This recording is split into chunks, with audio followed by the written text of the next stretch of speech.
The Kevin Herter revenge game, just like we predicted, everybody.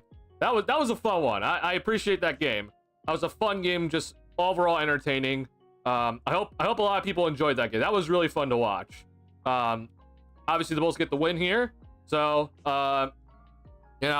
we'll keep a track on Miami moving forward, and I am also aware Steph Curry got injured, so we'll keep an eye on that. But biggest things obviously tonight is that it's the revenge game for a lot of people, and Kevin Herter took the mantle. So that was an awesome performance by Kevin Herter on offense. I will say defensively, he had some nice moments, but we got to talk about some things that he did defensively, but he got the revenge done today.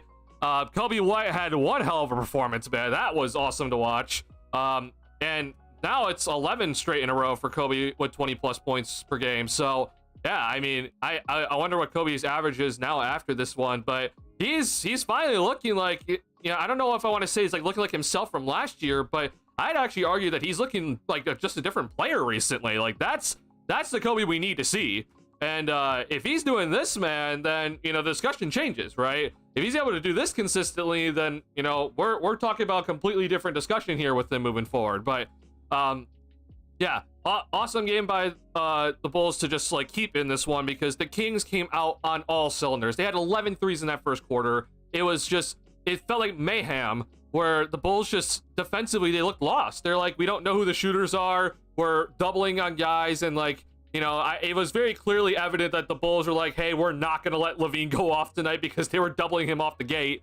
And they were like not getting out to Monk. Like this unfortunately is on Kobe because he was guarding him initially, but they were not aware where Malik Monk was on the court, or where Trey Lyles was on the court. Like they were just not aware where guys are.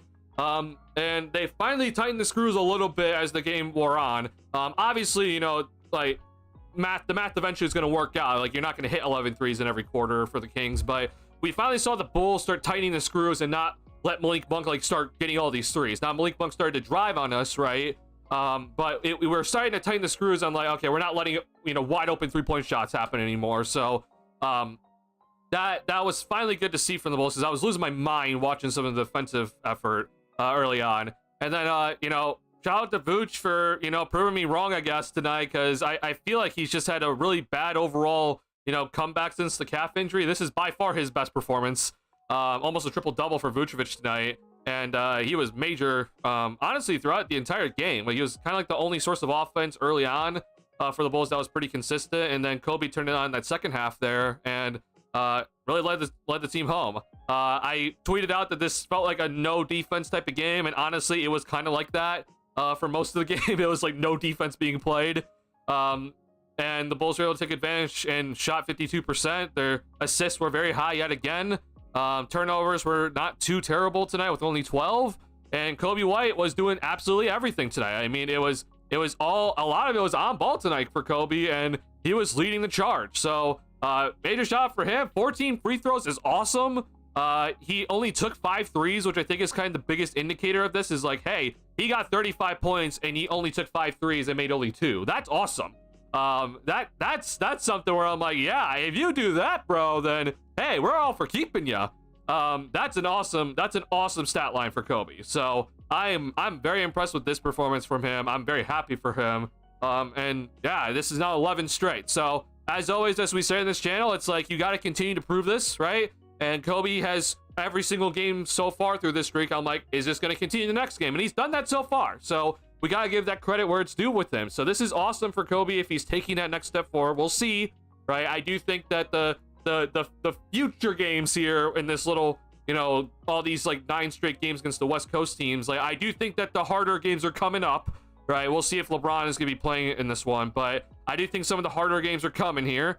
But if Kobe's able to prove, like against Oklahoma City or against Denver, or even against LA, if LeBron and Luka are playing, like he's able to go out and do this consistently, then hey, I mean, we might officially have to just be like, wow, like, all right, he finally took that leap that we were looking for. We're not sure why it took so long for this year, but it'd be awesome if Kobe could take this leap then, because then it's a different talk, right? We've been talking about, you know, maybe trading Kobe on this channel a lot throughout the season, because he's kind of had like an overall like pretty mid-season, and then more recently it's just been he's just turned it on. So we'll hope. Like, it's obviously got to finish the season this way, and then you got to start next season this way as well if we're gonna keep you around after the off season. But yeah, this is a good thing to at least see, because I was hoping that with Kobe he would figure it out at least some point, and he finally seems to have figured out a little bit here.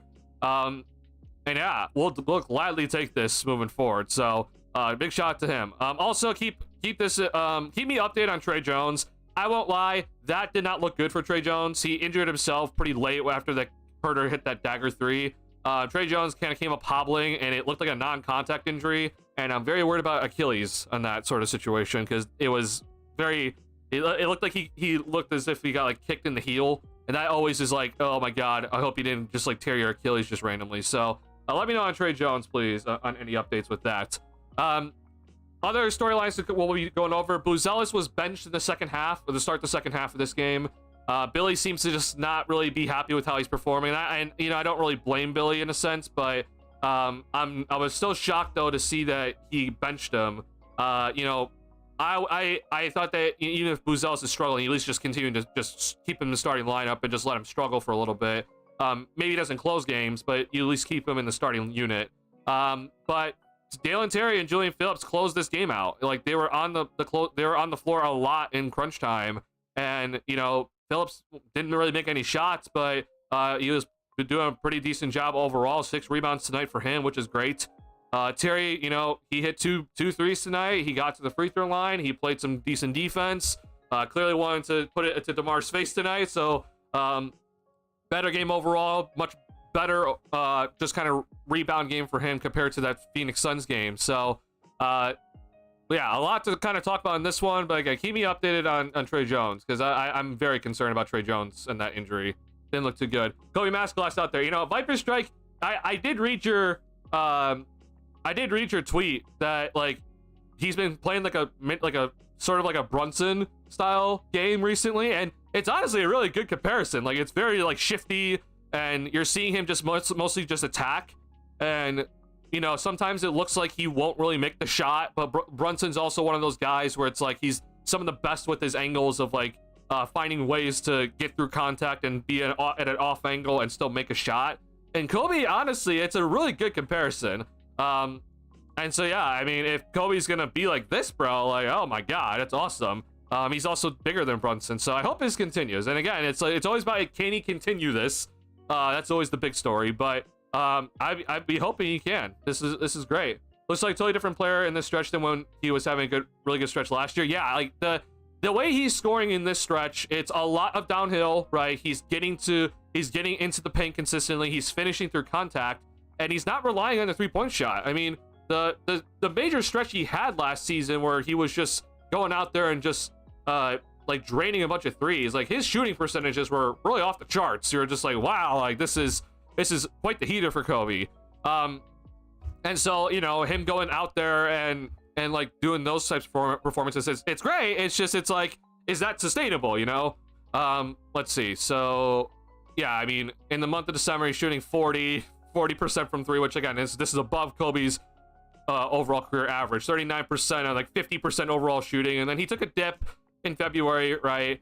And then March was solid, but then we saw him kind of struggle near the end of April, right? So it was a lot of like, you know, on the three-point shot. I mean, he's hitting 45 and 39 threes in these months, and also even in November he had 47 threes. So these sort of like, you know, big boom performances for Kobe was like, oh, we're gonna shoot a lot of threes. He's just on fire. And we saw him obviously take leaps, but it was a lot out of the three ball. This is different, right? I'm really interested to see his shooting percentages this month, because this month so far, yeah, like he's shooting 31% from 3-point range. But the biggest thing is that his overall field goal percentage isn't dropping, right? He's consistently staying at the 47% mark throughout this month, even though he's only shooting 31% from 3-point range. That's great. Like, that's a really good sign from Kobe if he's able to continue this, where you don't have to rely on the 3-point shot to be your main source of offense. And if he's able to continuously do this, bro, like, wow, this is awesome. So I'm hoping this continues. Like, I'll be very, very happy if this can continue for Kobe, because the Bulls, I do still think that they, even with Giddey playing better, like, I do still think the Bulls need the playmaking. Like, they need guys that can self-create, and if Kobe can do that, right? Especially with this more up-tempo style of offense. Like, this is awesome. So big props to him. Again, as always, we got to say, like, can he continue this, right? Can he do this against the top tier teams? Who knows? That's going to be still kind of a question, but I hope this continues for him.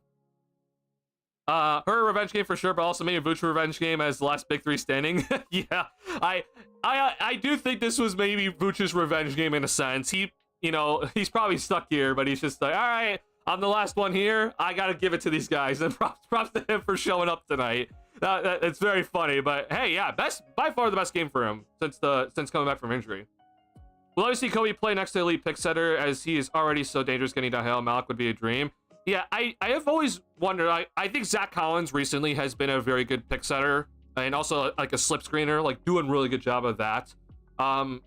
He didn't play a lot in this game because the Kings went really small. So, shout out to Billy for adjusting. But I do think that's something that Zach Collins has brought. And now with Vooch, unfortunately, he just isn't really in that part of his career anymore, where you can stick like great screens. But yeah, I'd definitely be interested. Like a guy like a Derek Lively getting downhill hard, or just some of the better screeners like Adams. Like, it'd be awesome to kind of see. So who knows? Like, maybe the Bulls go out and get that in the draft, or they get in free agency. Who knows?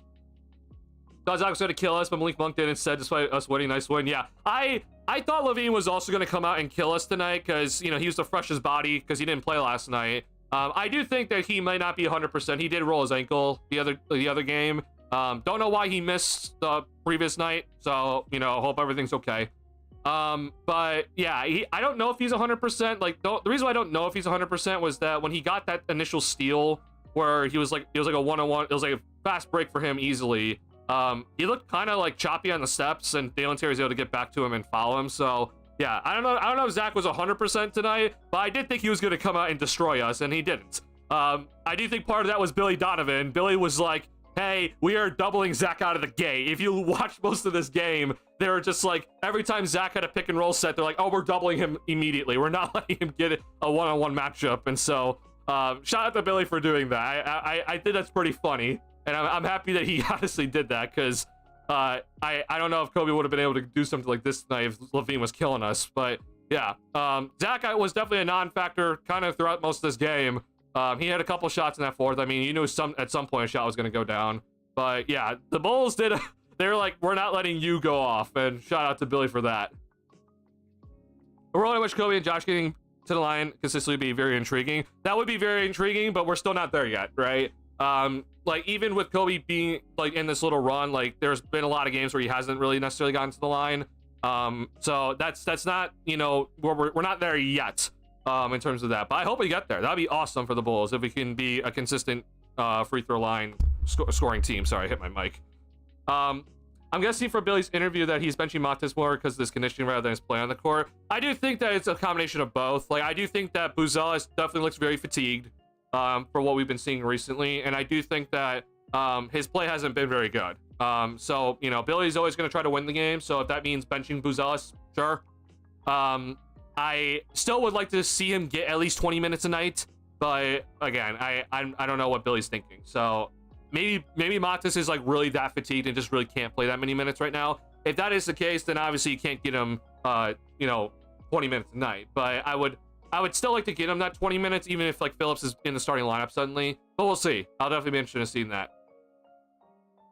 No, I'm not saying it should occur, as I think the variance by need at different points of the game, I think suits the Giddy pace starts and Kobe closes, but given how ample the data of Kobe doing. Better in the second half, do you think, again, I doubt that the pace offense should change more so Kobe gets maximized? So here's what I want to say about the overall like pace when it comes to this Bulls team. Like, as much as like we want to say like, oh, the Bulls do slow down in a sense, especially in the second half. I think first and foremost, again, in crunch time, I always think the game slows down in crunch time. So that's where Kobe is definitely the better option between Giddy and himself. Kobe's the better ball handler in terms of like not turning it over, but is also the better shot creator, right? So I do think that that's always going to suit Kobe more.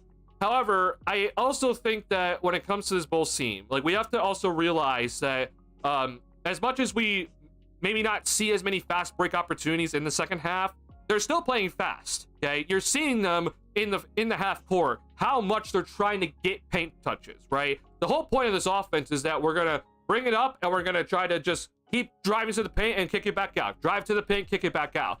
It may be taking time off the shot clock, but you're not really seeing, post ups. You're not seeing, slow down, I guess not necessarily ISOs, but it's not like pick and roll sets and we're trying to slowly get the mismatch and do what DeMar DeRozan does all the time, right? So I do think that it's going to be interesting to watch how the Bulls kind of figure this out between those two guys, because I do think that Giddey is very clearly better in transition. Like his half-court game is more limited, right?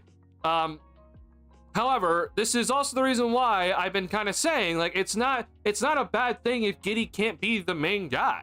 I think that it's okay if he just isn't the main guy on this team. And so, what I've always said about Lonzo Ball is that Lonzo in half court has always just been a 3-point shooter. But in transition, he's one of the best players in the league. Like he's extremely fast. He can go in and make shots himself in transition, but he's also the best passer in transition in the league. So I think honestly, just having both those guys out there is perfectly fine. There's times when you need to push the pace and get going fast, right? But then there's also times when it's hey, we got to slow it down. And it's gonna hopefully allow both these players to shine if we decide to keep both of them. So look, if Kobe's gonna continue doing this, then obviously I'm like, hey, we definitely should keep him. So we still got some time left of the season here. We got about a month-ish left. So let's hope this continues for Kobe. But either way, like even if we don't keep Kobe, or like we go and get a guy that's a little bit more suited for the half-court style, like it's fine if we do and get that, right? And Giddey is just the guy that you look towards when it's more of a transition type of situation. So I honestly think it's all right the way that the Bulls are doing this. Like I think it's a nice mix right now with what we're seeing. I still think even against like that Rockets team where they ran the double bigs, where it's like we saw the Bulls still try to push the tempo, but very clearly in that Rockets game they had to go to Kobe a little bit more, right? And that's okay. Like you need to have both. And so, look, I at least in my opinion, for what I've seen, this is not DeMar DeRozan slow down the hell of the offense, and it's not necessarily like DeRozan constantly ISOs, but it's more the fact that just DeRozan just slows everything down. Like, it may be a pick and roll set, but like DeRozan just he really dribbles the air out of the ball, right?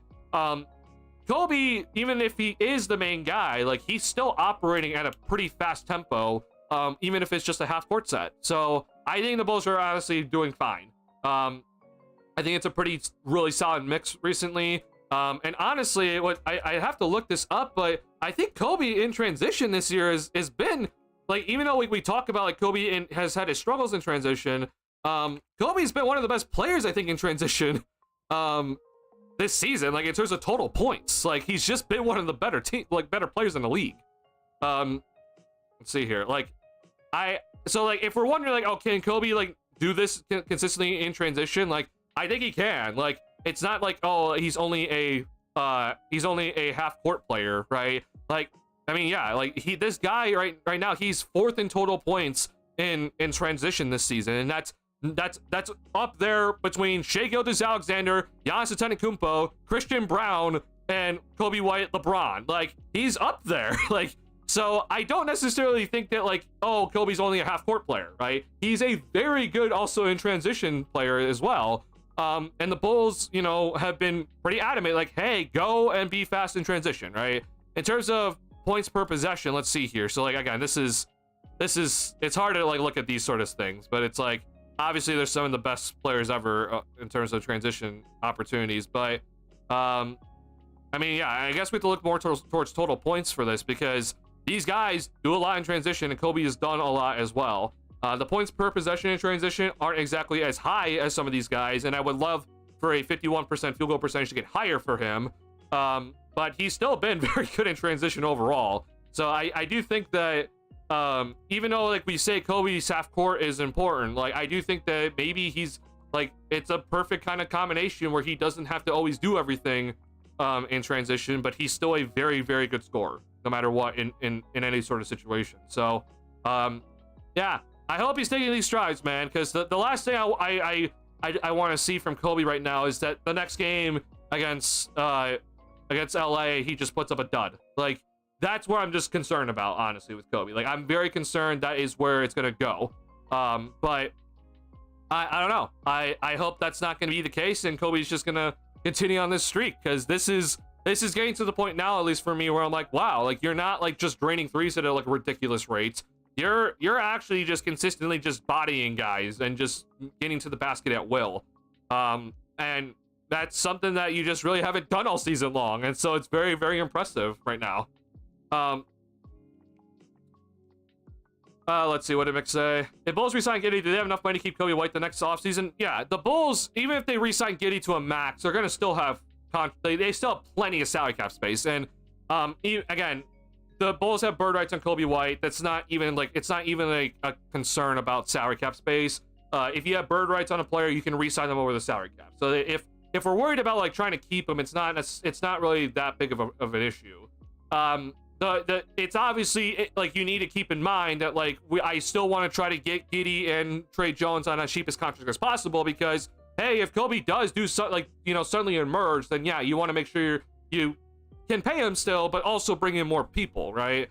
But if you're worried at all, like, you really shouldn't be. Like, even if Giddey gets a max, the Bulls will still have cap space heading into that offseason. And then, again, you can use that cap space before you even have to re-sign Kobe. So, I do think that Kobe, like, if he does emerge into, like, this next star for the Bulls, which would be awesome, but, you know, I still gotta have my doubts about this, then they'll have the money. And again, he's going to hit unrestricted free agency no matter what. Yeah. So I don't think Kobe's that valuable, but better sure Kobe Cam Thomas will be up for a contract soon. Have a good basis to me on what Kobe is worth if go less than that. But reminder, Cam Thomas could be a restricted free agent, right? Kobe's gonna be an unrestricted free agent. So there's a big difference, right? So Kobe gets to kind of decide wherever the hell he wants to go. Cam Thomas, he might just go back to Brooklyn just because Brooklyn matched the contract. So it's a little hard to match that overall. Kobe, you know, it's again, I've said it, like, he's gonna go into unrestricted free agency no matter what. They're not gonna agree on an extension here, but I mean, bro, if he's playing like this, man, then the Bulls better be ready to cough up some money, because this is very impressive if he continues doing this. But again, we got to see it consistently. Bulls have a ton of cap space after next season, makes like 100+ million expiring. Again, that's before the Giddey contract. That's before the Trey Jones contract, right? So just so you're all aware, like, we have 100+ million projected for now, but that's before we pay Giddey, and that's before we pay Trey Jones, who those guys could easily total up to 50 million if we're being honest. So I hope that's not the case. I don't want 50 million between those two guys, but the way that people talk about with Giddey and his next contract, then I guess there's a possibility. I doubt the Bulls gave Trey Jones like an $18 million deal, but I mean, who knows at this point. But if Giddey gets, you know, 30 million, then so we'll see. I do think, again, it's gonna be up to it's important for the Bulls to get Giddey on as cheapest contract as possible, play it correctly, and then, you know, move on from there. If Kobe emerges awesome, then be ready to pay him. But again, you have to be aware that's gonna be unrestricted free agency for Kobe. Hey Charles, second half Kobe seems pretty consistently better than first half Kobe. Josh set the tone Kobe to close the deal. I mean, yeah, I think that might honestly just be the way it works with this team right now, which is great. I mean, if that's how it's gonna work, where Kobe's gonna be averaging like 20 points in the second half, then hey, I'm all for it. You know, there's always been a lot of scores in this league that just for some reason in the second half they're just better. So if that's the way Kobe's gonna consistently average 20+, then hey, I'm all for it. But you gotta continue doing this. Like, this isn't just end here. Kobe, given Kobe thrives more in slower end of game and would likely gain the most from a slower pace in the game, but I think it'd be super easy to counter if game long. But yeah, I don't know, honestly. I think Kobe has shown that he has been a pretty solid transition player this season, and you know, having a half-court player is never a bad thing. Like, that's one of the harder things to do in this league. So it may bog him down to a point where, yeah, like, if there's everything's on him, and are you going to be able to get through a whole 82 game season like this? I don't know, but that's why you got to go and get better players, right? That's why Giddey is there for the transition opportunity, so he's not killing himself always in transition, right? Also, there's a defensive, well-paced, big drafted. Do you see the extra transition offense paired to lob threat passing setup from Giddey will gain the most, as well as booster for Giddey's slow off?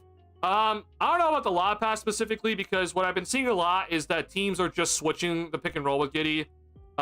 Like they put a small forward on Giddey, and so when they run the pick and roll with the center, they just switch it. So, you know, it's not like a point guard is being then guarded, is trying to guard a center then. So I don't necessarily know if like the lob threat's going to be there for Giddey in terms of like having like a big man. Lob threats for Giddey, you know, will be in transition obviously, but in terms of like a big man, I don't really know if that's going to happen, but we'll see. But yeah, I agree. Both can work offensively all right. I think defensive end is the main issue with the pairing, though. Trey's giving me hope. I mean, yeah. First and foremost, the Bulls need to get a better defensive big. That's like the main. That's the biggest thing. First, they got to do. Buzelis just hasn't played well a lot recently, so his defense just hasn't been out there, right? So if Buzelis can turn into that, then great, awesome. But then yeah, whoever's gonna be like the the other guard, I guess, has to be really good defensively. The Bulls got to get creative, right? And honestly, it's probably going to have to require someone else, like someone between Kobe and Giddey, to really step up again defensively. I know Giddey stepped up defensively this year, but like he has to take another step, I think, or Kobe has to take another step, which I just don't think either of them really have the physical tools to. But maybe someone has the IQ like Giddey to figure it out. So I hope it may work out. Again, what we're kind of talking about here is kind of reason why we've been saying like maybe we should just trade Kobe, right? But you know, again, if you're doing this well, then I wouldn't be training you. 2 week perimeter defensive guards, not be able to match any team that features a guard as their main offensive weapon, but I put Giddey at a forward spot. He's already guarding a forward position anyway, so yeah. Kobe can score transition points, but can't set it up well. If he has to advance the ball rather than getting the pass, he's the issue for me in that situation. Man, that's fine, right? There's scorers and then there's distributors in transition, right? So if Kobe's just a scorer in transition, which he's top 4 in terms of scoring total points in transition this season, then that's fine. Then we make sure that we give it to Giddey in transition or Trey Jones, because those are the two guys recently have been the best in transition in terms of making decisions. I wish Patrick would pass out of the more of his terrible layup attempts. I don't know who he thinks he is. Oh, bro, please, yeah. I'm also pissed off at that, but I don't want to be talking too much about Patrick Williams tonight after the Kobe White masterclass. Kobe's second half, you look at the splits, like a different player, but as expected. When maybe long run, if you got to start sit Kobe till second quarter, use him more second half, if at all. No, we won't do that. I think Kobe still needs to get his rhythm, but obviously, you know, if he is not playing well, then sure. But I do think that Kobe tries to take in info in that first half to try to figure out what's his angle, like what's his basically like his winning or his like trump card for certain situations. Like what's the go-to move for tonight? Like if you're facing a Cleveland Cavaliers team with 2 shot blockers, like, you know, he's gonna have to get really creative heading towards the basket and might have to rely on his mid-range shot more. But obviously, you know, when you face the Sacramento Kings tonight, who have no perimeter defense and they have no interior shot blocking, then you better be attacking that rim constantly. It might just take a little bit for him to just kind of figure it out. So you still got to play him if he's going to be giving you this. And I hope that's the case. What's going on, Delbert? Are you sold that Giddey and Kobe will be the backcourt of the future? No, I'm not. Like I said consistently, like both these guys have to show that this is like what they've been doing recently is not a fluke, right? Like Kobe, we've talked about this with Kobe. Like last season was awesome for him, and he had like that 2 month or 2.5 month stretch, like from like November through January, where it just seemed like he couldn't miss, right?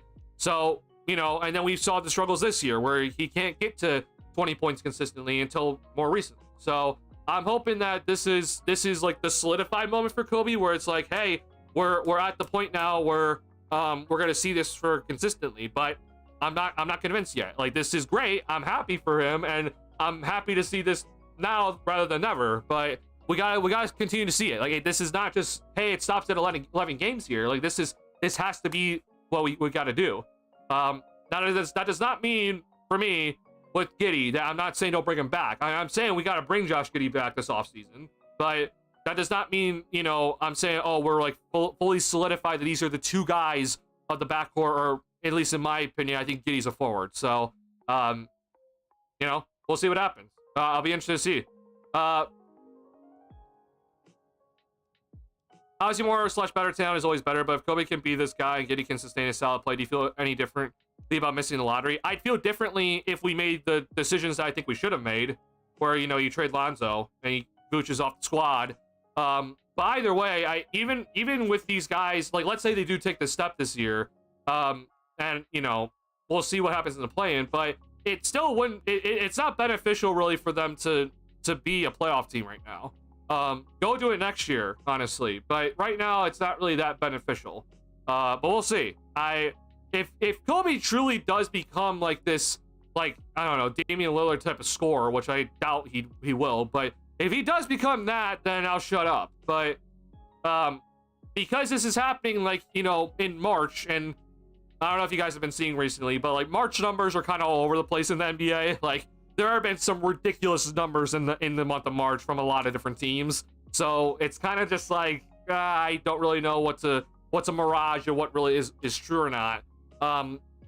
Like, if Kobe was doing this at the start of the season, then yeah, I think it's a different story. But because it's the end of the year and we can't get like a full sample size, then I'm not exactly thrilled about missing the lottery. Like, I think we should still be in the lottery this year. Still lose the play-in game. They'll be fine. AC Johnson just reported in his X/story that Billy Donovan said it is something with Trey Jones' left foot. Oh boy, okay. That I mean, it's better than obviously Achilles, but like that also, I don't like that. Like, that Trey Jones, unfortunately, because he's small and he relies on his quickness, like, any sort of foot injury is kind of detrimental to him. So hope it's just like a bruise or something, which I don't know. That did not look like a bruise. It looked like he kind of messed something up there. So yikes, man. I'm hoping Trey Jones is able to be okay, because that's not great. I mean, I think Trey Jones had another great night tonight. I think it was another very, very solid night from Trey Jones tonight. So I would really not like for him to be injured significantly by any means. So thank you for that update, though. I appreciate that. That was a great game to watch. Why is the monster person looks dominant while Herter damn sniper? Yeah. So like, I was calling out Herter on defense tonight. I mean, Herter had some bad moments defensively. I'm sorry. I can't talk about Kevin Herter without talking about his bad moments defensively tonight. But this is obviously his best game as a Bull. I mean, he was just killing it from three-point land. And he also got some nice interior shots at the rim. So by far his best game as a Bull. Yeah, obviously, if you take away the initial struggle that he had, like, yeah, he's shooting overall a really nice percentage, but he's still kind of gone through a lot of ups and downs. Like, he's, you know, he'll go like 4 games shooting 50% from 3, and then we saw, you know, a 3 for 27 stretch for him, even after the initial trade happened. So with Herter, I still don't necessarily think he's a starter. Like, I think, you know, he's still probably gonna be a bench player moving forward.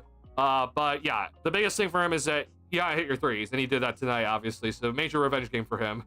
Very clearly, we wanted to make a point tonight, because Kings fans were calling him out. I was calling him out for some missed shots. So yeah, nice job by Herter tonight. He was absolutely just destroying the Kings in certain 3-point areas, and then he got 4 steals. So like, as much as I criticized the hell out of him defensively, which, I mean, you guys can remember the Keegan Murray dunk early, and then Stacey King even broke down with the telestrator and one of the transition baskets for Laravia. Like, Herter just completely messed up.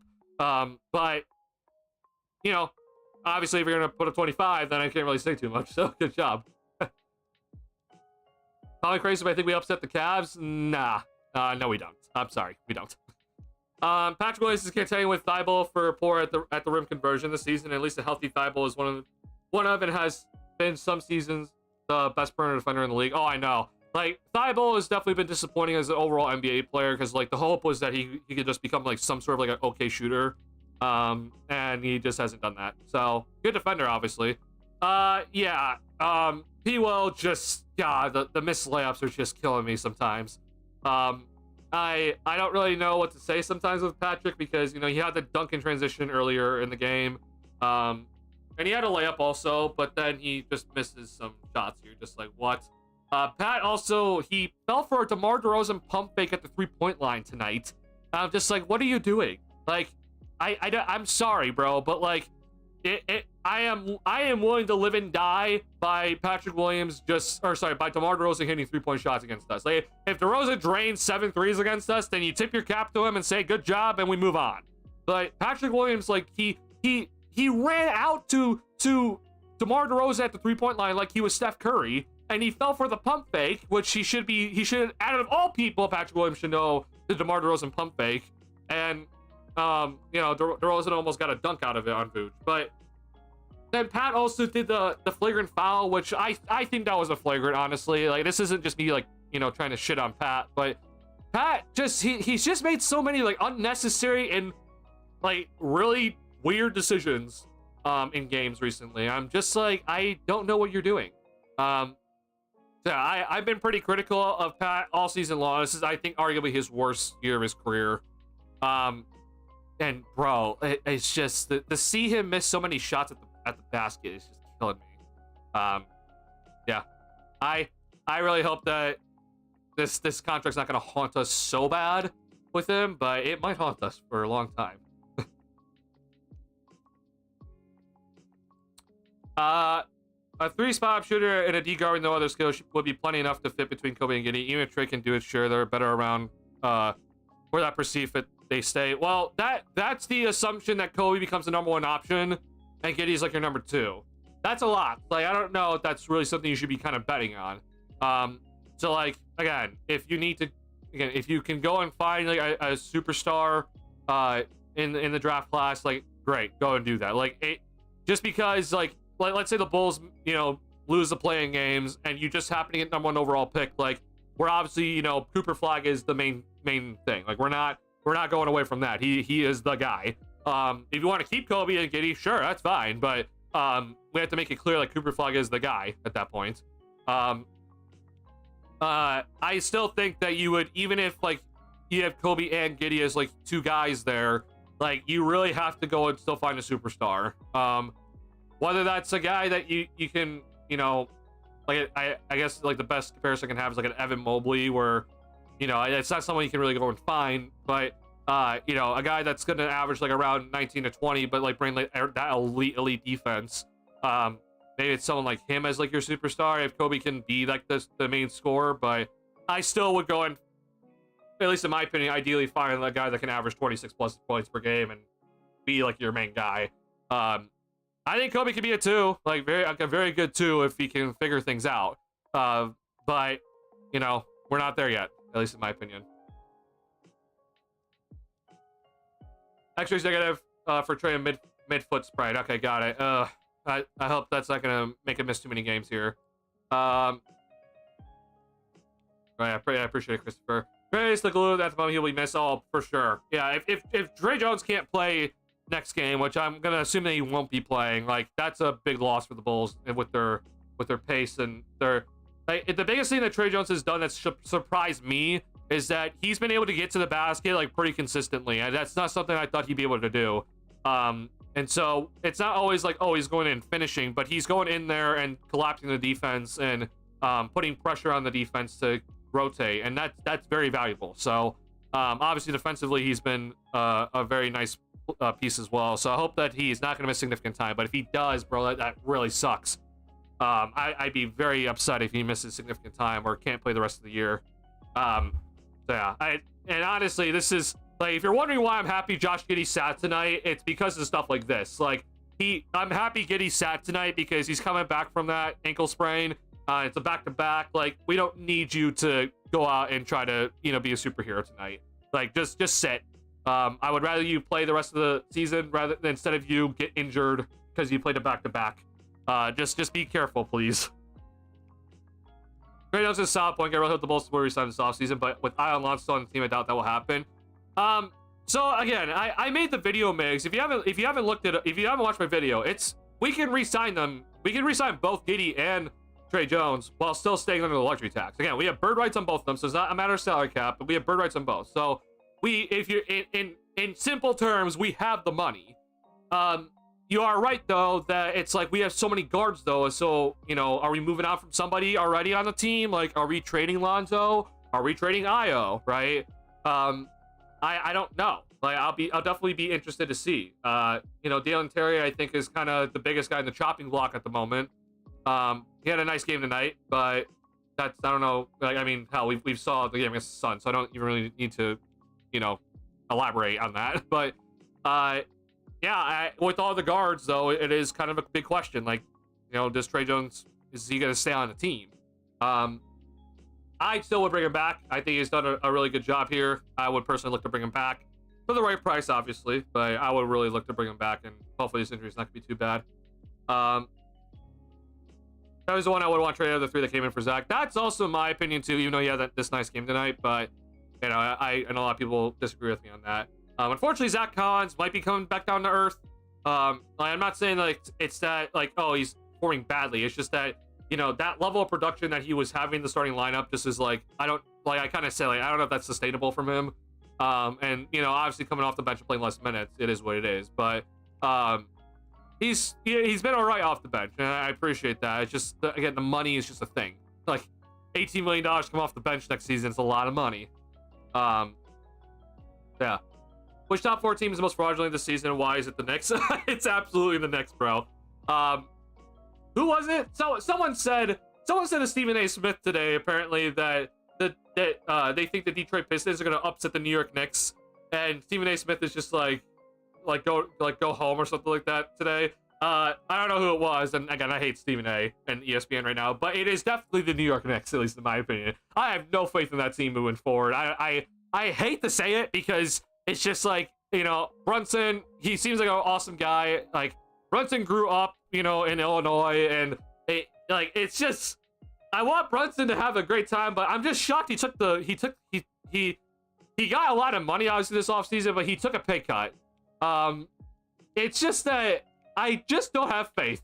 Cat, I just don't have faith he's gonna perform, but it's the biggest thing is just the minutes. I'm just like, I just have no faith in them. So yeah, in terms of top 4 teams in the league right now in both conferences, like the most fraudulent, I think the Knicks are definitely the one that's in the East. You can say the Pacers if you want, and that's fine, but I would personally say the Knicks right now. Out west, I mean, I don't even know who's gonna finish in the top 4. I mean, hell, the Warriors are 4 games out of second place right now, which is crazy to even say that, but the Warriors are 4 games out of second.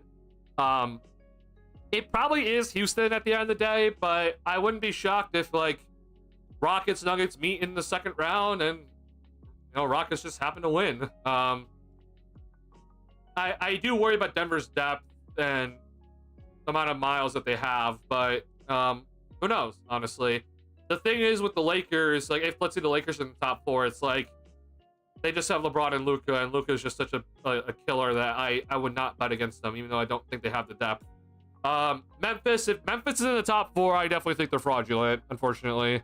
They have some, if Memphis, for example, faces like the Clippers in the first round, I'm just like, I think the Clippers win that. But ways to go here. We still have some games for the West. Obviously the Thunder, people are gonna always be talking about them as fraudulent, but I don't know, honestly.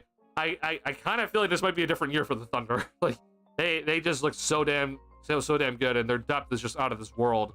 So even if like something goes wrong for them, I feel like they're gonna be okay.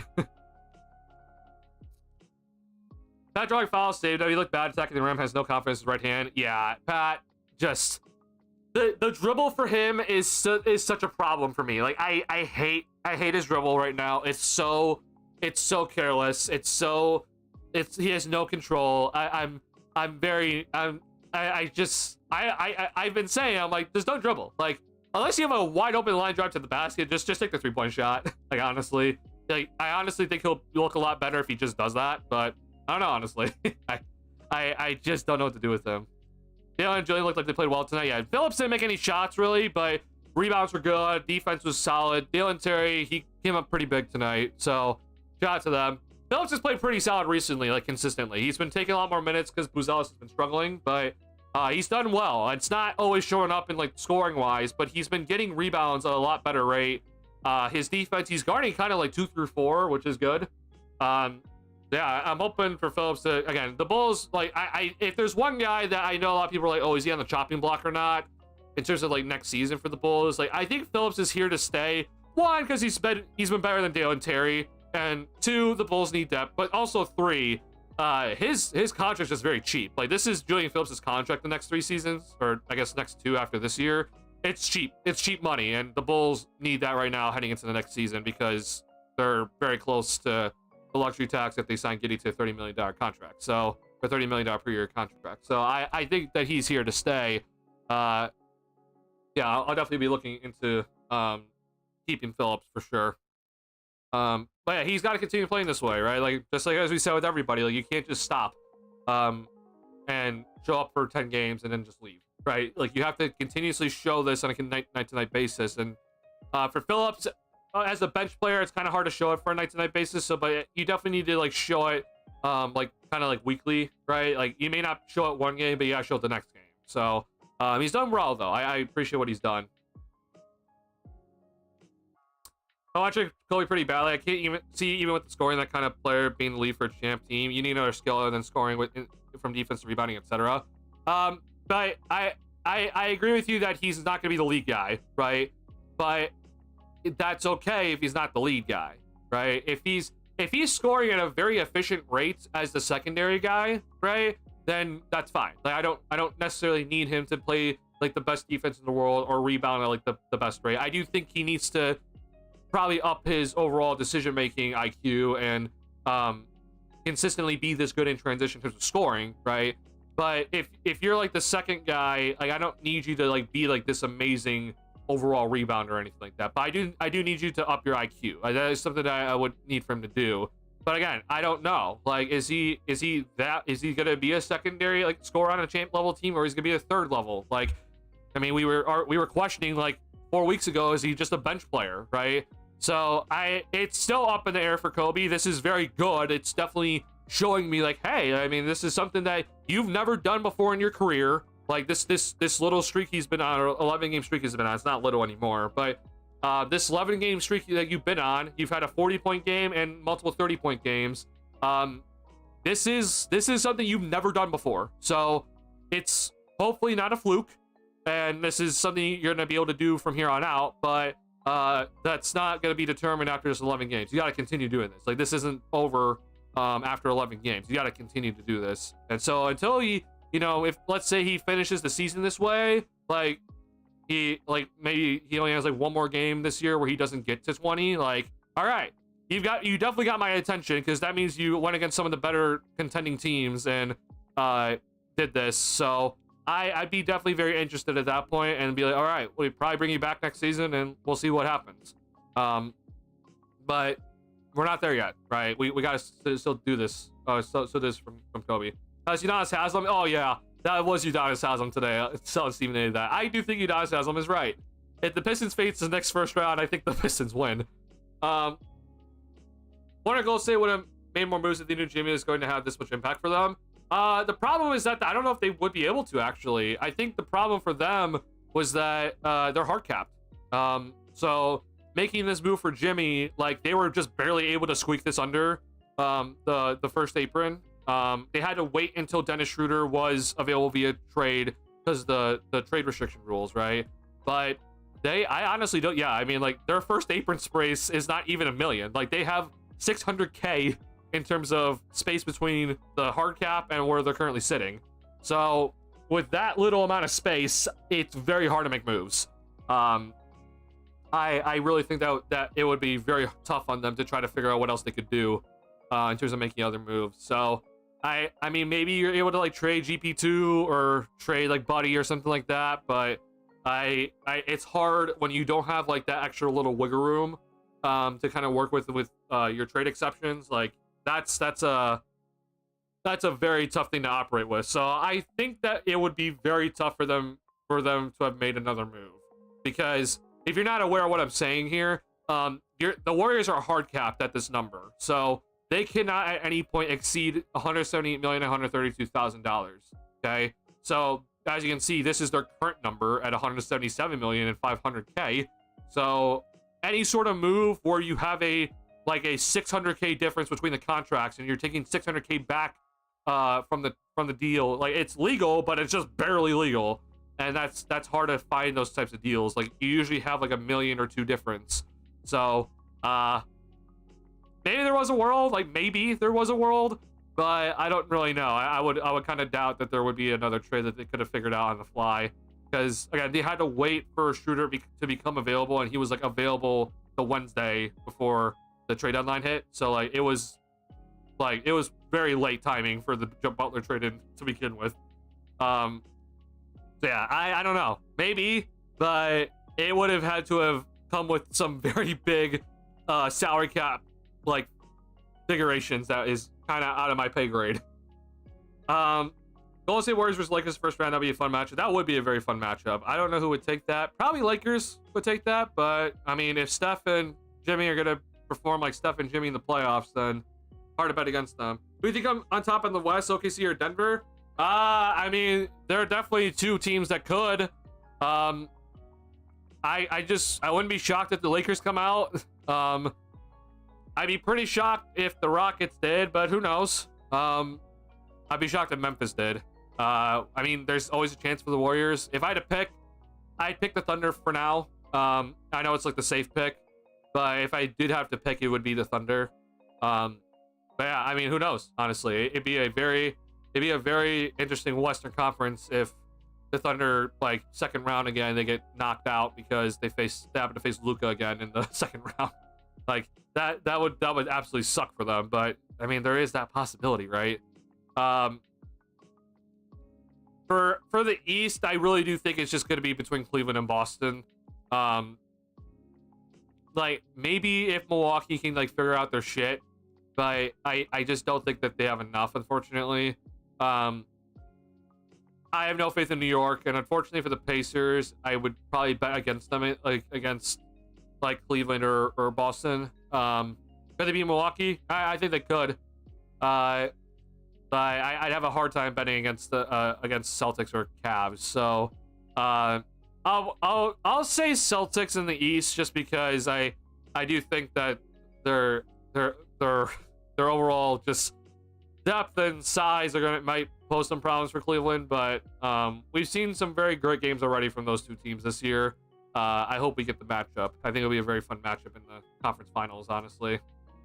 But like, if you ever wonder why I still love the NBA, like, we're here talking, and like, I don't know who's coming out of these conferences. Like, I think there are obviously favorites, but I do think that you can make some serious arguments for some of the teams with lower seeds. Like, I think there's some serious arguments. Like, I do think that the NBA media has screwed over a lot of the fans and just think like, oh, it's a bad game right now. I'm like, listen, like, Cleveland's awesome this year, but at the same time, like, I don't like, they're not exactly like dominating in terms of the Eastern Conference. I mean, they're definitely better than most teams, but there is a world where they don't come out of the East, and I think that's a good thing, right? Like, we're here talking like maybe Boston comes out, maybe the Bucks can maybe figure it out. And I'm already saying it. Like, I think there's already gonna be upsets if the Knicks face the Pistons. I think that's an upset. Like, I really do think that the Pistons win. So I think this is just like, the NBA is overall in a good spot. Like, it's still a really good product. I just find it bad for some people that they're just like, nah, we don't really care. It's a bad league. There's all the teams up top dominate. I'm just like, go look at the Western Conference right now and try to predict the standings. Like, yeah, OKC's gonna be number 1, but like, figure out 2 through 8 or 2 through 9 and come back to me in like 5 days. Like, we don't know who's gonna be the 2 seed. We saw the Lakers be the 2 seed 2 weeks ago, and now they're the 4 seed. The Rockets are now the 2 seed again. So this is good. Like, this is awesome stuff in the NBA right now, and I love it personally, and I hope people can enjoy it as well. First round series, do the Bulls match up better versus the Celtics or the Cavs in your opinion? Oh god, I don't think they match up well against either, obviously, but if I had to choose, I'd say the Celtics, I guess. If I had to choose, I think the Cavs with Mobley is going to be a major issue if the Bulls face them in the first round. Like, that's if we face Mobley and the boys, like, that to me, with Mitchell and Garland just running around the perimeter, and we have no real perimeter defenders with, I mean, maybe Lonzo's back, but it's just like, I don't really think we have the defense to cover those guys, and then Mobley on the interior is just bigger than everybody. So I guess I'd choose the Celtics if I had to choose, but I don't feel good about that matchup either. I guess I'm just thinking that, hey, maybe we can just match their tempo and run with them, and then it becomes like a 3-point shooting battle, and maybe the Bulls kind of just win some of those games. I think the Cavs just kind of destroy us everywhere on offense and defense, where it's just like, we can't get inside. We have to rely on a 3-point shot. The Cavs are probably a better 3-point shooting team than us through most of the series, and then they also had the rebounding and the interior size to score. So I think the Cavs will be a horrible matchup for us. The Celtics, it's just like, I think that we might be able to like pull a game or something out of them where it's just like, oh, it's just a 3-point shooting battle, and maybe the Bulls just have a better 3-point shooting night, and you know, it's probably like a low scoring type game, and like both teams are struggling, but the Bulls made just enough more threes than the Celtics did, and we like squeak a game out of there or something. But either way, we're losing. Like, I think we're losing against either team, at least in my opinion. Now, if the Knicks were on the bill, then hey, you know, that might be a different story, honestly. I still think the Knicks would win, but like that would be a very, very different kind of talk where I'm just like, hey, you know what, if the Knicks don't really come out and play well, like we might be able to like make it a really long series. Knicks would still win probably, but like it'd be an interesting talk. But with the Cavs and Celtics, unfortunately, it's just like, I think both teams are just going to destroy us no matter what. Or we actually think the Knicks, yeah, I don't think we would take them, unfortunately, but it would definitely be interesting. Like, I think there is a world where like we make it like 6 or 7 games and just be like, oh wow, hey, the Knicks with their fatigue and everything are having some issues, and we just kind of, you know, I don't know, it's kind of like that year when the Suns were like the 1 seed and facing New Orleans Pelicans in like the first round, and the Pelicans like forced 6 games out of them, and it's just like, oh yeah, Phoenix just really just does not look good. And we saw then, of course, them get destroyed by Luka and the Mavs in that same playoff series, I believe. So it would kind of be like one of those situations where I'm just like, hey, yeah, if we face the Knicks in the first round, I think we like could make it 6 games and just kind of expose all their weaknesses and just be like, yeah, this team really isn't that great. But at the end of the day, we would still probably lose. You know, they're still good enough to beat us. But yeah, unfortunately, like against the Pacers, Bucks, I think we just get wrecked. Like against both those teams, I don't have faith against either. Pistons, same thing. But I don't know why I'm like on a Knicks hater arc, and I just feel like the Knicks are just not gonna come out and perform well. I'm just on the like Knicks hater arc of like, yeah, they're not gonna do it this year again. But I'm sure, of course, because I said that, they're gonna make it to the Eastern Conference Finals and like take the Cavs to like 7 games, and I'm gonna look like a freaking idiot. But that's the fun we have, right? That's the fun that we have on this channel of like, hey, who knows? Anyways, Boston Cavs, we have no chance. I agree. Like, I don't think we have any sort of chance.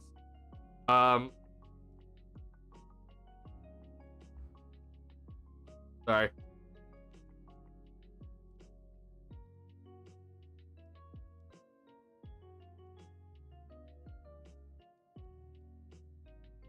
And on to the Knicks all season, and the way they played against us doesn't help. Oh, I mean, for sure. Yeah, the Knicks have not played well against us all season long.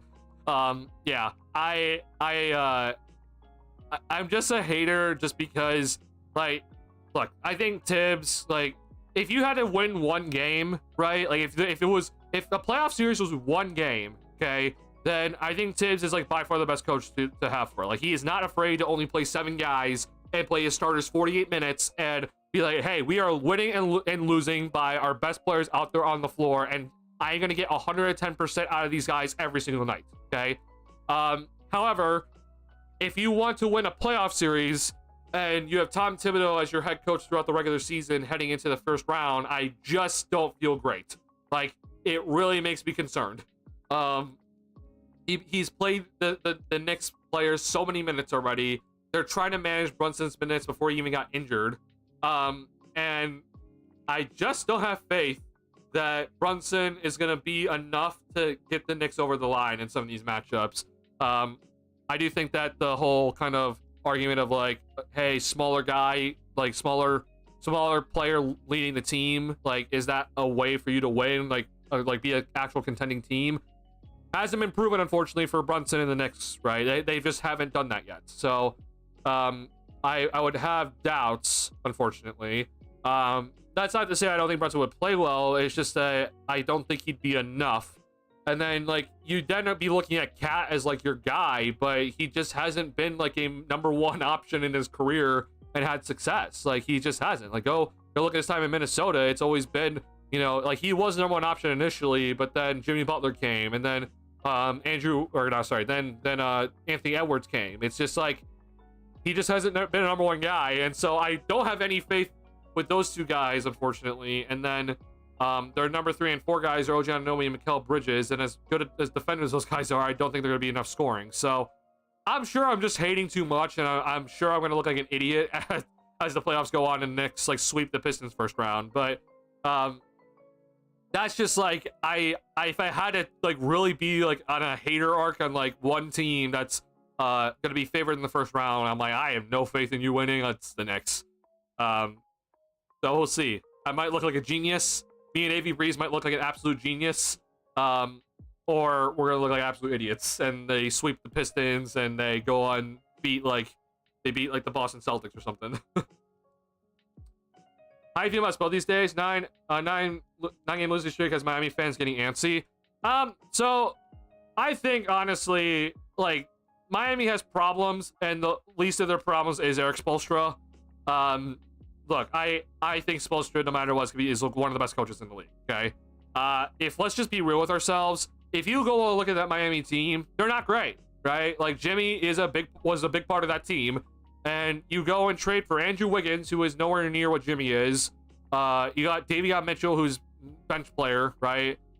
You got a first-round pick that's protected out of the deal, so congratulations. But it's like you took away by far your best player, and you're then relying on Tyler Hero and Bam Adebayo, who Bam has been better recently, but he had a really rough start to the year. Tyler Hero, like, I've been kind of adamant, like, I don't know if that's going to continue for him. Like, and, you know, nice start, all-star, sure.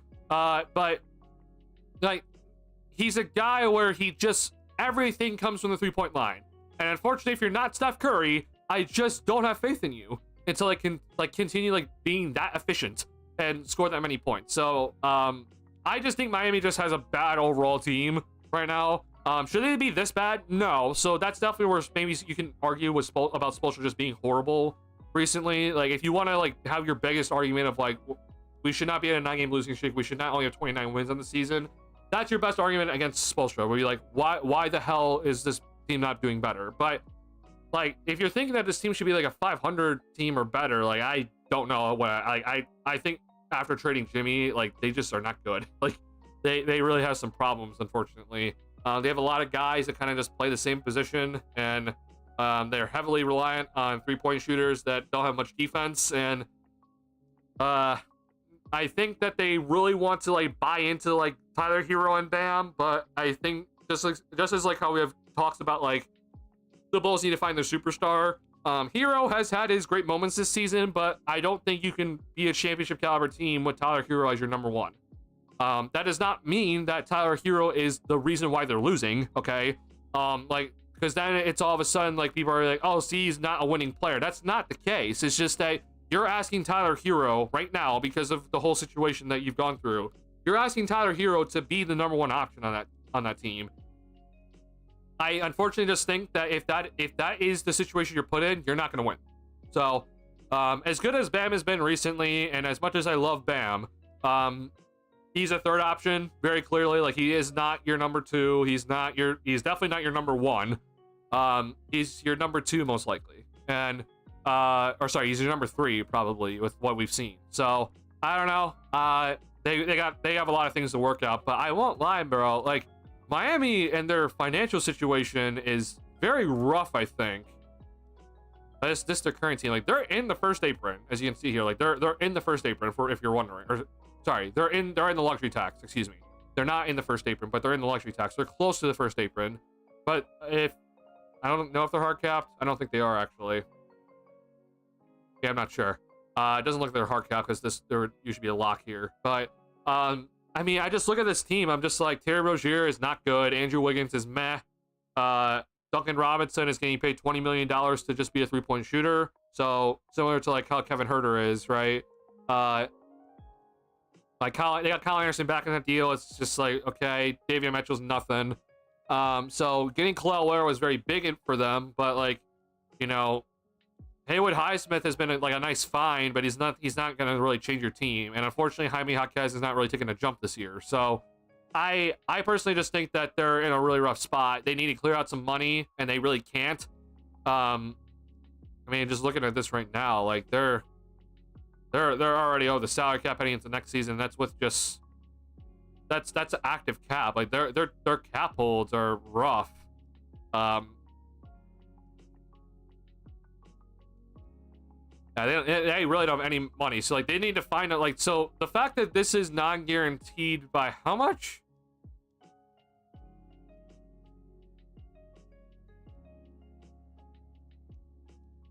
I need to look at this.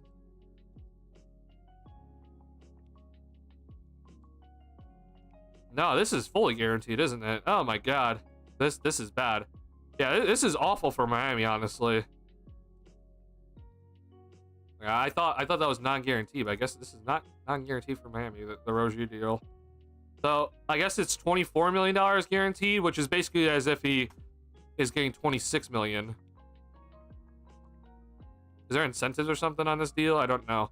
But okay, yeah, they need to get rid of, like, they gotta get rid of Terry Rozier's contract. I mean, they'll have to make a decision on Wiggins here. I mean, Duncan Robinson is 100% accepting this offer, this player option, excuse me. So get rid of him some way, somehow. Like, they gotta clear out some money. The good thing for Miami, which has always been kind of their calling card, is that they seem to draft well and find players like for cheap that are like undrafted free agents or guys that are just kind of under the radar. They find these guys for cheap and they find them really well. So that is the one thing that they can kind of bank on. But even after next season, Bam's gonna get paid $51 million, bro. Like, I just I don't know. I don't really feel good about them at all. Like, moving forward, just with how their roster is formed. So, as much as people want to hate on Spoelstra, I'm just looking at this roster. I'm just like, what's he supposed to do? Like, this team is not good. Like, they just have problems everywhere. This lineup played the whole season? How many wins do you think this team has right now? For the Bulls lineup, like tonight, I mean, as much as people don't want to admit it, like Levine was a huge part of the Bulls' success, like their wins early in the year. Like Levine was huge. So the Bulls have won their 30th game tonight. I mean, if they just didn't have Zach like for for the entire season, then let's say this is your 30th game tonight. Like, I'll go off of like estimated plus minus and like estimated wins added. Like, I'll say like 25 wins, because like Zach's been like about like, I think Zach's been about like he's like his like overall like stats have shown like he's given like an extra 6 wins to a team.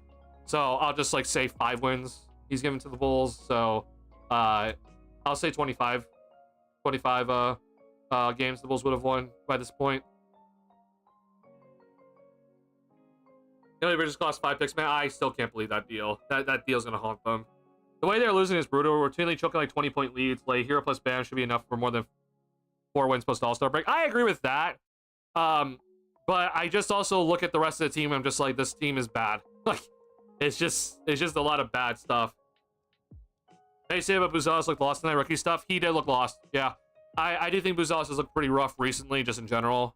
Besides that Utah game, obviously, but yeah, he's looked really rough. So that's rookie wall. Like, I'm not shocked by it. Like, rookie wall is a thing. And we've talked about out here that, like, you know, fatigue might be a factor for him. If that is the case, you know, it is the case. It's just that I still want to make sure he gets his minutes. So, like, you know, figure out the minutes that he can play. If he can play 20, play him 20. Yeah, I'm fine if he goes back to the bench at this point, honestly. If he just is having fatigue stuff and rookie wall hidden. Yeah, I really hope that he's gonna still push through the end of the year and to show at least a little bit of promise, because he does honestly just look like he's lost a step. Like, that's not me saying like, oh, he's, you know, injured or anything like that. Just like, he looks like he's just not as like jumpy and not as springy. He's not as active. He just seems to kind of be a little bit slow on some reads and just also his reaction time. So I do think fatigue's getting to him, and the Bulls have been obviously one of the fastest teams in the league in terms of pace. So you know, you're running up and down the floor constantly. So I do think that fatigue is definitely playing a factor, and so, you know, just push through. If he needs to go down only 15 minutes a game, fine, put him back on the bench, just give him his 15 minutes. But he has to still play, okay? My one thing that I don't want Billy Donovan to do here is is to suddenly just not play him for the rest of the season, because that's good. That's not what we need. Like, he needs to still play. Okay.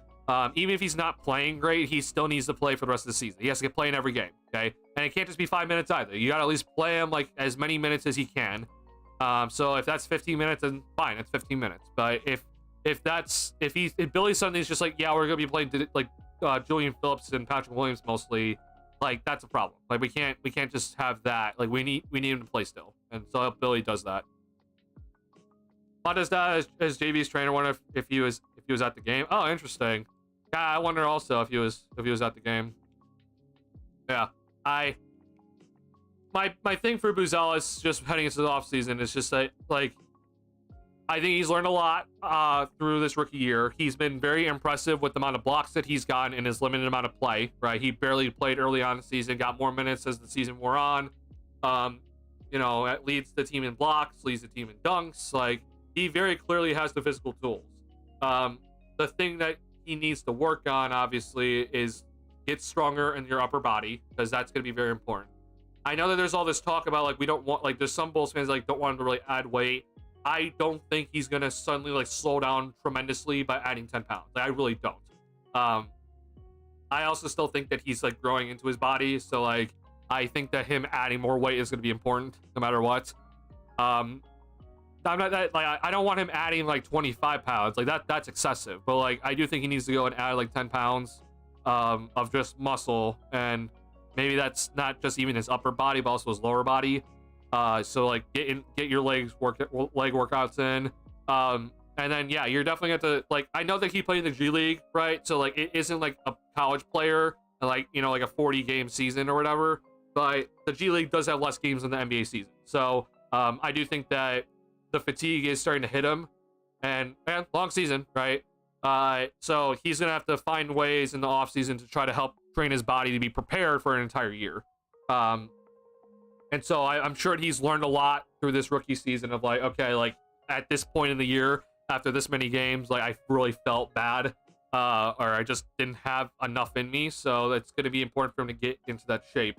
I always like to kind of do this with a lot of people, just to kind of point out, like, listen, bro, the best of this league, okay? Like, some people think that this league is easy. Like, it's very funny hearing some of the NBA discourse around, like, just in general, like, discourse of like how people hate the league now and think it's unimpressive. Look, okay, like, go and pick any sort of good athlete, and I dare them to get through a whole 82 NBA season while at least playing 15 minutes a night. I dare them to. Like, this isn't easy, all right? And I always think that rookies going through their first year is always just like one of those like little ways to kind of remind ourselves, like, listen, what these guys do is very difficult.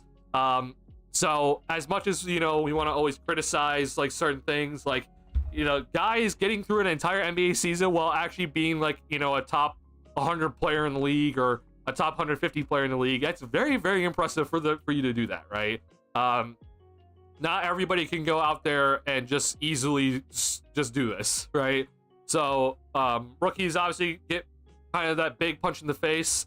They have a lot of, you know, work to do, but a lot of them figure it out, and that's always very impressive to me. Having found his pro ball / training experience should help him. Oh, for sure. I think he'll be fine. Like, it's just that even if like even if you go into like your rookie season and like you trained hard and like you were in the gym constantly and like you feel like you got your stamina ready, like, you're just not. Like, it's just the reality of the NBA. Like, you go in and it's just, the game's quick for you in your rookie years or your rookie season and your early years in the league, and then suddenly you know, you go through every single game. There's nothing that can replicate game shape, and so you're in game shape then for the rest of the season, and can your body sustain that? It's hard to do that. So I always just think that rookies, you know, they get the big punch in the face, and it's a good reminder to us, like, this is impressive with what they do. Yeah, he'll have all the resources, I think, in the world to go out and just prepare better for next season. You know, next season, like, I do want to take some strides. To me, at least, it's always been at least this way, for my opinion. Like, I always think year 3 is the big year, in terms of like, you got to make a massive jump. So like if you don't like make massive strides your sophomore season, like that's okay. Because like I do think you're still adjusting to the mental part of the game and then also the physicality. But year 3, when especially when like you're a 19-year-old coming in as a rookie, which Buzelis was, like when you hit year 3, that's the year where it's got to click, right? I think this is the most important part of the young development process for a player. Like they gotta click in year 3. That doesn't mean they have to be perfect. It just means that they have to like really start to show parts of their game where they're more polished and show it on a pretty consistent basis. But so like with Buzelis, like year 2 of like he doesn't like improve that much. Like that's okay. He needs to improve, but not he doesn't like make a massive jump. That's okay. But year 3, he has to make that big jump if he didn't make a big jump in year 2. So that's gonna be interesting to watch with him. Have you about the Bulls offense without Zach now scoring more in February/March than in December/January? Oh, for sure. Yeah, I did. I do think that the overall 3-point percentage has been like there's definitely been moments where it's looked pretty bad, right, without him. But I think the biggest thing is seeing these guys still run in transition has been the most like impressive thing to me. Because again, Levine was also one of the better players in transition on the team. So the fact that they're still doing this is awesome. However, again, I do want to point this out that some of these stats in March have been very, very, very skewed. Like there are some stats in March right now that you're just like, wow, like this is crazy. Unfortunately for them, okay, even with Levine being gone, I'm gonna have to like really look into this, but I don't really think like their overall offensive rating has been like that amazing. Let's see. Let's just go through. Yeah, like here's the problem. Like as much as I want to be like, hey, like we're looking amazing on offense, like we're better than what I thought we would be without Zach, but it's not like we're doing a great like amazing job. Like our offensive rating is still bottom half the league, okay? We're not there in terms of, or at least for March, okay? Let's look at February here. I mean, we're still 18, so like it still was a pretty like it's still not amazing. Like yeah, it's okay, and it's better. Like I genuinely thought the Bulls would be in the 20s consistently in terms of offensive rating without Levine. But yeah, it's been all right. Let's see for January. I know this was also a really rough month for the Bulls in January. So yeah, Bulls are 23rd, and then let's see December. Yeah, the Bulls have just been kind of hovering around here. So they've been better. Yeah, it just hasn't been like that amazing overall. Their defensive rating also like they had a nice little stretch where like they were all right. Let's see. So yeah, I mean honestly in March it's been pretty solid. They're 14th in March so far, and then February.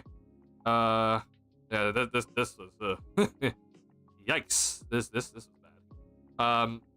Yeah, I'm definitely surprised with how much the transition game has been still effective without Zach.